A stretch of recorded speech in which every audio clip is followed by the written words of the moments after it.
Halo guys, selamat datang kembali di channel Intonasi Film. Setelah perang yang brutal di Fosan, Ip Man pindah ke Hong Kong dengan satu tujuan, mengajarkan Wing Chun. Namun, di tanah baru ini, ia justru dianggap remeh. Para master kungfu menertawakan Wing Chun dan menantang Ip Man dalam duel meja bulat yang mematikan. Inilah kisah kelanjutan sang legenda Ip Man 2.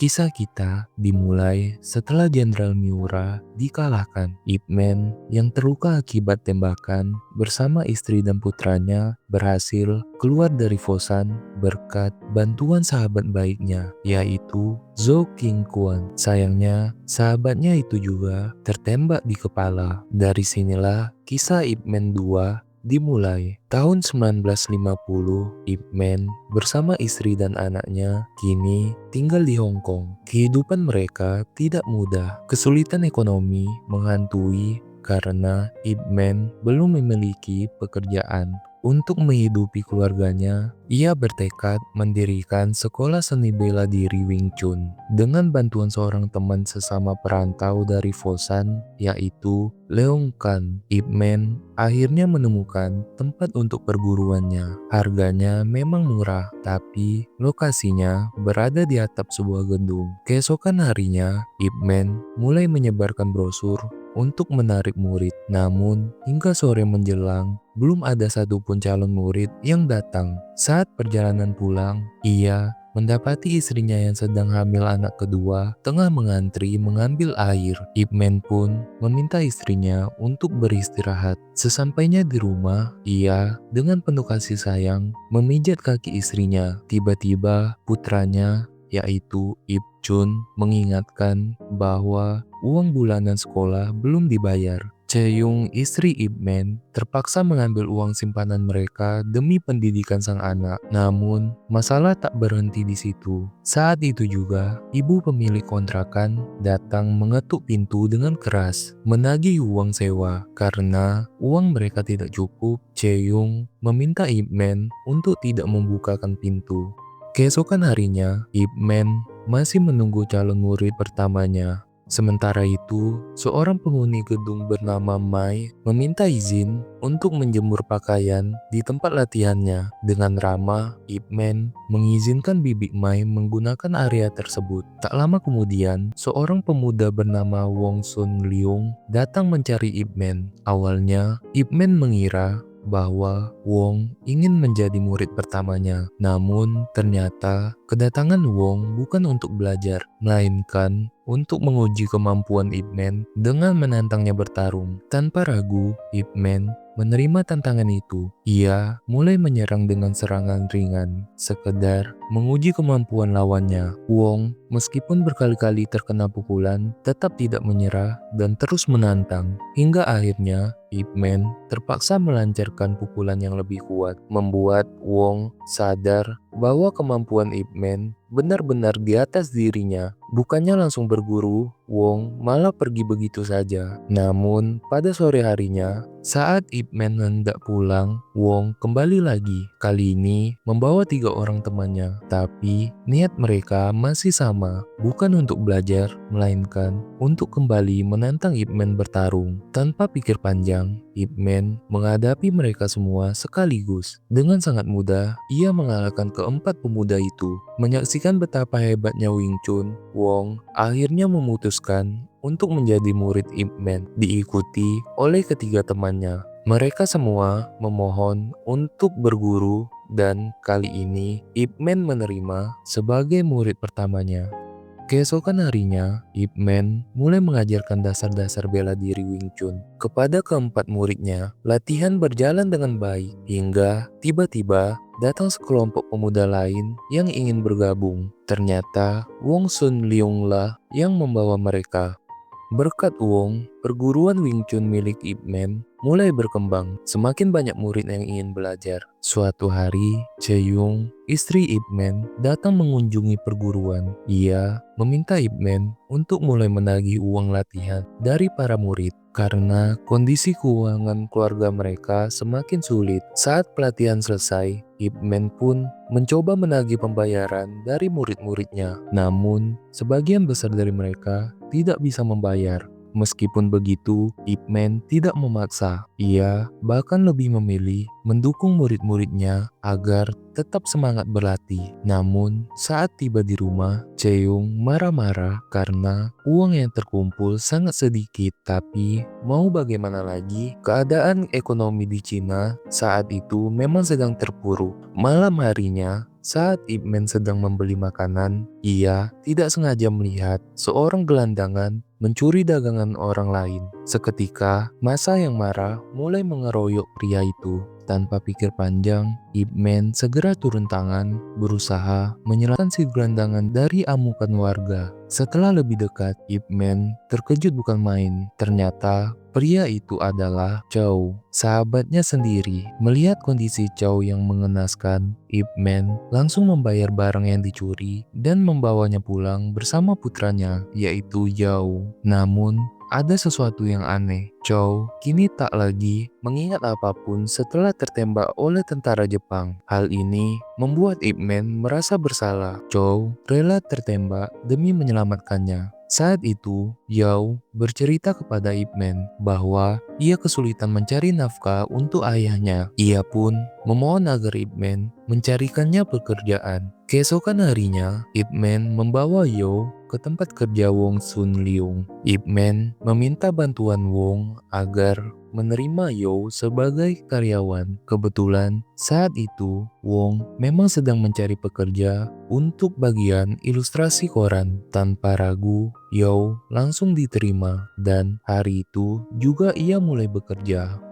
Di sisi lain, Wong Sun Leung sedang memasang brosur untuk sekolah Wing Chun milik Ip Man. Namun, tiba-tiba beberapa pria dari sekolah bela diri Hungga datang dengan wajah marah. Mereka tidak terima karena Wong memasang brosur di wilayah mereka. Salah satu dari mereka, Kai, menantang Wong untuk bertarung. Tanpa ragu, Wong menerima tantangan itu. Dengan mudah, Wong mengalahkan Kai. Namun, teman-teman Kai tidak terima. Mereka langsung mengeroyok Wong, membuatnya babak belur. Tak lama kemudian, mereka datang ke tempat latihan Ip Man, menuntut uang tebusan karena Wong kini ada di tangan mereka. Mendengar hal itu, Ip Man langsung menuju lokasi yang ditentukan, yaitu sebuah pasar ikan. Di sana, ia melihat murid-murid Hungga menyekap Wong di dalam air. Kai meminta Ip Man menyerahkan uang tebusan, tapi Ip Man menolak. Hal itu membuat para murid Hungga naik pitam dan langsung menyerangnya. Mereka menggunakan berbagai senjata untuk mengalahkan Ip Man, tapi Ip Man tetap tenang. Ia menghadapi mereka semua seorang diri tanpa terkena cedera sedikit pun. Saat pertarungan semakin sengit, tiba-tiba sekelompok orang dari lapak sebelah datang menghentikan perkelahian. Ternyata mereka dipimpin oleh Jin San Zhou,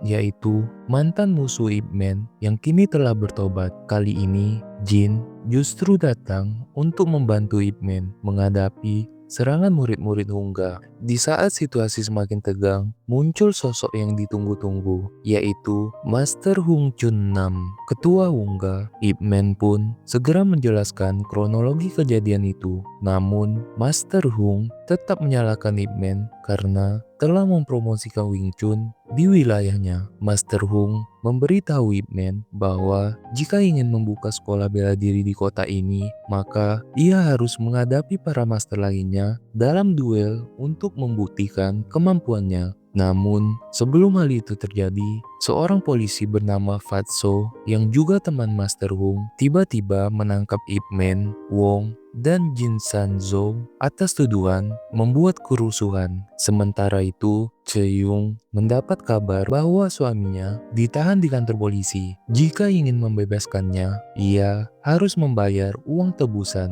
Namun, karena tidak memiliki uang yang cukup, Cheung meminta bantuan Wong Sun Leung. Di dalam tahanan, Ip Man dan Jin San Zhou berbincang tentang masa lalu mereka. Jin mengungkapkan bahwa salah satu telinganya sudah tidak bisa berfungsi sejak dipukul oleh Ip Man dalam pertarungan sebelumnya. Namun, kehidupan Jin kini telah berubah. Ia bertobat setelah menikah dan memiliki seorang anak yang membuatnya ingin hidup lebih baik. Tak lama kemudian, Chae-young datang untuk membayar tebusan suaminya. Setelah itu, disusul oleh istri Jin yang juga datang untuk membebaskan suaminya. Melihat Wong Sun Leung tidak ada yang menebus, Jin tanpa ragu meminta istrinya untuk memberikan uang tebusan kepada Ip Man agar Ip Man bisa membebaskan muridnya. Keesokan harinya, Ip Man mendatangi tempat perkumpulan para master bela diri di kota tersebut. Di sana telah disiapkan meja bundar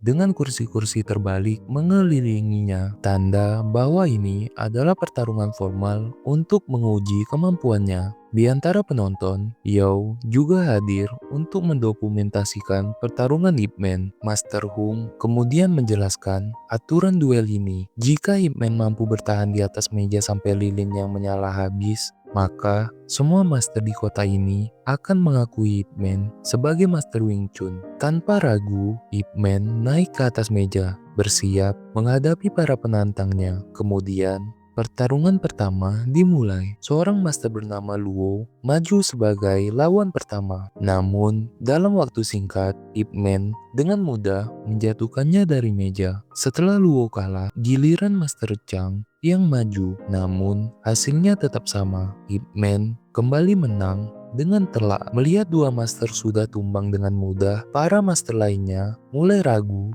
dan enggan menantang Ip Man. Hingga akhirnya Master Hung yang maju sebagai penantang terakhir. Duel antara Ip Man dan Master Hung berlangsung sengit. Keduanya sama-sama kuat, tak ada yang mau mengalah. Serangan demi serangan dilancarkan dengan kecepatan luar biasa, hingga akhirnya meja yang mereka pijak patah menjadi dua. Dengan meja yang hancur, pertarungan dianggap imbang. Namun, Ip Man akhirnya diizinkan membuka sekolah bela diri di kota ini. Meski begitu, Master Hung memberi satu syarat. Ip Man harus membayar iuran rutin sebagai bentuk perlindungan. Tentu saja, Ip Man langsung menolak tawaran tersebut. Setelah pertarungan itu, Yao menulis berita tentang sekolah bela diri Wing Chun milik Ip Man. Berita tersebut menarik perhatian banyak orang, dan kini sekolah Wing Chun mulai dipenuhi calon murid baru. Namun, karena Ip Man menolak membayar iuran perlindungan, Master Hung mulai mengambil tindakan.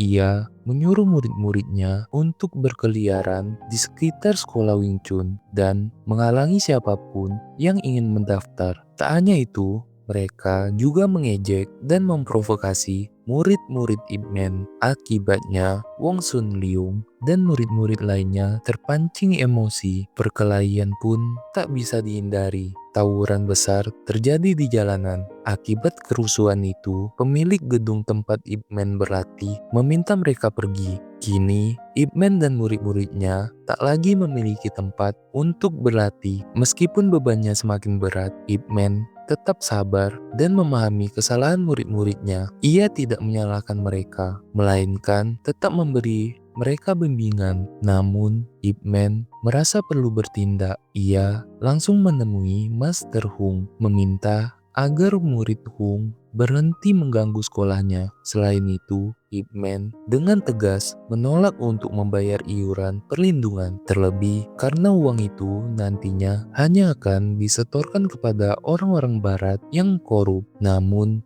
Master Hung tetap bersikeras. Ia mengatakan bahwa membayar iuran adalah bagian dari aturan wilayah itu. Bahkan, Master Hung kembali menantang Ip Man untuk bertarung. Pertarungan mereka pun dimulai. Di tengah duel, tanpa sengaja, Master Hung hampir memukul anaknya sendiri. Untungnya, Ip Man dengan cepat menyelamatkan bocah tersebut. Kejadian itu membuat Master Hung tersadar. Ip Man lalu mengingatkannya, keluarga lebih penting daripada perkelahian. Mendengar hal itu, Master Hung akhirnya merenung dan mengakui bahwa Ip Man benar.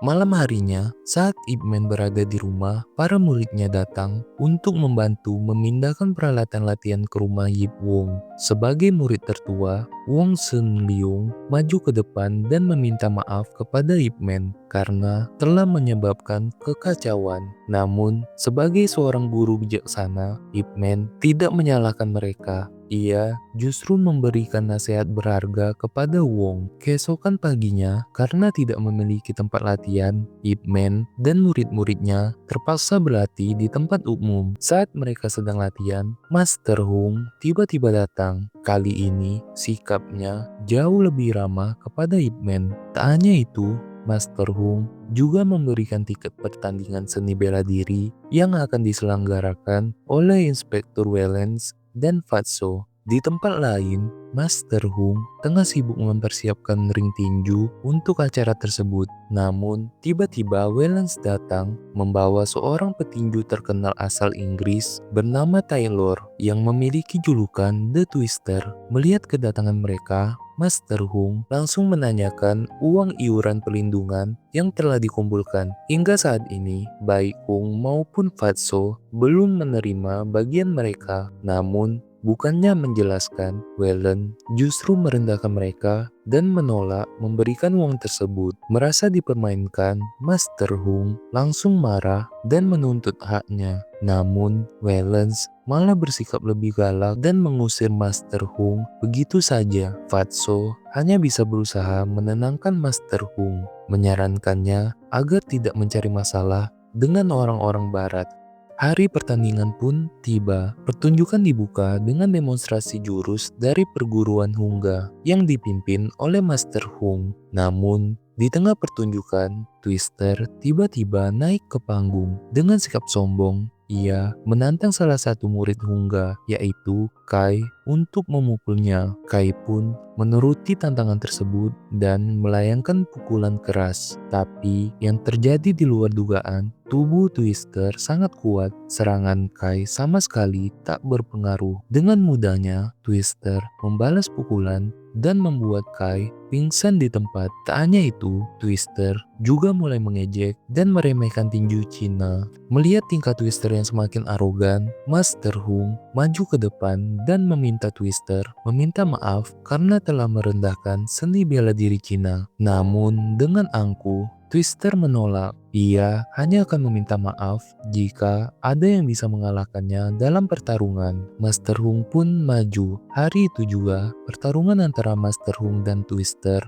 dimulai. Di awal pertandingan, Master Hung tampil lebih unggul. Dengan teknik Hungga yang solid, ia memberi perlawanan sengit kepada Twister. Saat ronde pertama selesai, Ip Man menghampiri Master Hung dan memberikan saran. Ronde kedua pun dimulai. Kali ini, serangan Master Hung tak banyak berpengaruh pada Twister. Selain itu, Master Hung memiliki asma dan kini ia mulai ngos-ngosan. Saat kecepatannya menurun, Twister mengambil kesempatan. Dengan brutal, ia melayangkan pukulan keras bertubi-tubi. Ronde kedua selesai. Ip Man segera meminta Master Hung untuk menyerah. Namun, Hung menolak. Ia tidak terima jika seni bela diri Cina diinjak-injak. Ronde ketiga dimulai. Namun, di tengah pertandingan, asma Master Hung tiba-tiba kambuh. Twister melihat peluang ini dan langsung menghajarnya tanpa ampun. Hingga akhirnya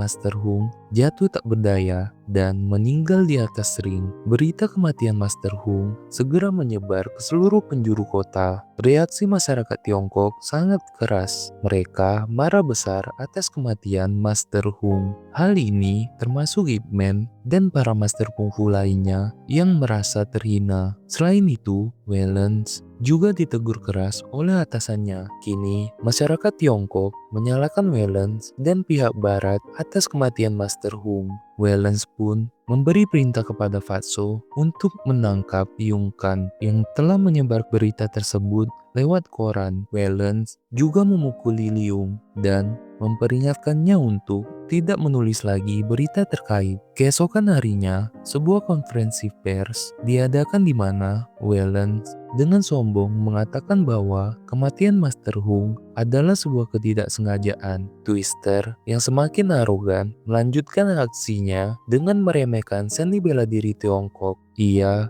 menantang setiap perguruan seni bela diri Tiongkok dan menyalakan dupa besar sebagai simbol tantangannya. Ia mengancam akan melawan siapa saja yang berani menghadapi dirinya hingga dupa itu habis. Tentu saja hal ini memancing emosi. Ip Man datang dan dengan tegas menjelaskan kepada Twister bahwa dupa bukanlah hal yang bisa dipermainkan begitu saja. Karena itu adalah tradisi untuk menghormati leluhur mereka. Merasa tidak terima, Twister semakin memperburuk situasi dengan menantang Ip Man untuk berduel dalam 3 hari lagi. Ip Man memutuskan untuk membawa istri dan anaknya untuk tinggal sementara di rumah tetangga agar mereka tidak terganggu saat ia berlatih persiapan untuk pertarungan yang akan datang. Sementara itu, Fatso yang kini tidak lagi berpihak pada pihak barat menemui Liu Kang dan membocorkan informasi penting yang bisa menjatuhkan Wellens. Di sisi lain, di rumah, istri Ip Man sedang mengandung anak kedua, tiba-tiba merasakan tanda-tanda persalinan. Namun,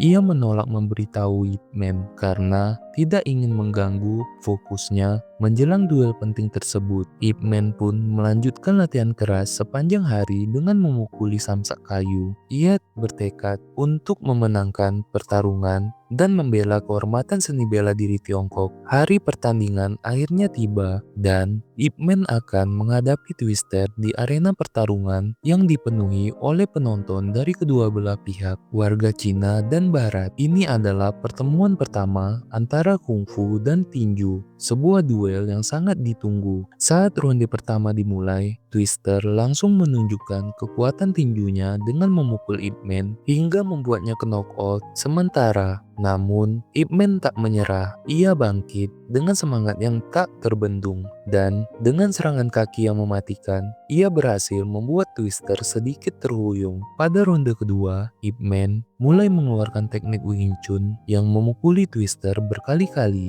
Namun, saat ronde hampir berakhir, Twister melakukan kecurangan dengan memukul Ip Man secara tidak sah hingga ke knockout. Aneh, meskipun jelas Twister melanggar aturan, para juri yang semuanya orang barat malah membiarkan begitu saja. Mereka bahkan mengeluarkan pernyataan bahwa Ip Man tidak boleh menggunakan tendangan. Jika tidak, ia akan didiskualifikasi. Mendengar aturan yang tidak adil itu, Ip Man merasa marah, tetapi ia tidak bisa berbuat banyak karena Twister jauh lebih kuat. Twister kembali melancarkan serangan dan pada akhirnya Ip Man terjatuh ke tanah. Namun, saat itulah Ip Man teringat kembali pada sebuah ucapan dari Master Hung yang mengatakan bahwa untuk mengalahkan Twister, kuncinya ada di lengan Twister. Dengan segera, Ip Man bangkit dan mengubah strateginya. Ia mulai menyerang lengan Twister dengan tujuan melumpuhkan kekuatan tinjunya. Strategi ini berhasil. Setelah beberapa kali memukul lengan Twister,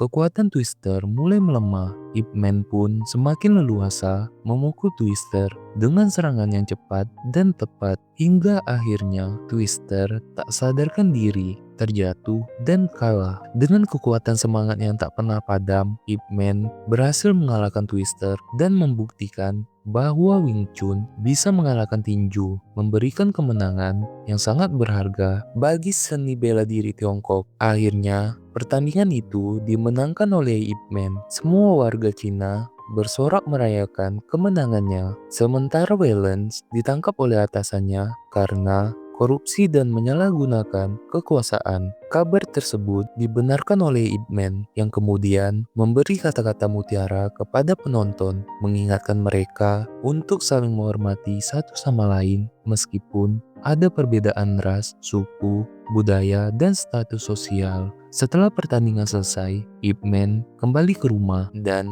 mendapati bahwa anak keduanya yang bernama Yiping sudah lahir. Beberapa minggu kemudian, Yao memperkenalkan Ip Man kepada seorang anak laki-laki bernama Bruce Lee yang ingin belajar seni Wing Chun untuk melawan orang yang tidak ia sukai. Ip Man hanya tersenyum dan menyuruhnya untuk kembali setelah dia dewasa. Film pun berlanjut.